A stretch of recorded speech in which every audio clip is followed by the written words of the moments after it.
Juneteenth is less than 2 weeks away, and many of Wisconsin's Black-led nonprofits are gearing up to celebrate leading up to the holiday. In a First Alert update, Jamal James spoke with organizers on what you can expect. While Juneteenth officially became a federal holiday in 2021, people have been celebrating it much longer.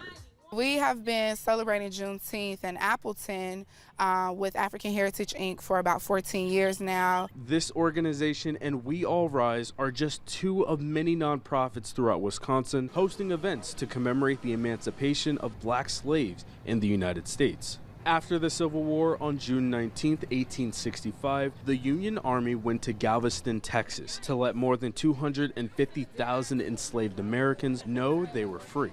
Black hostages were free, told that they were free in the United States of America.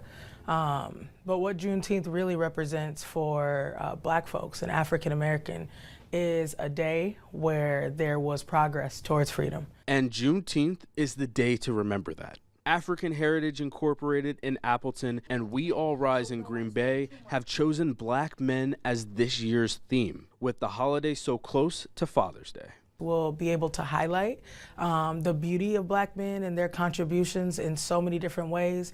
And it's not just about their work, you know.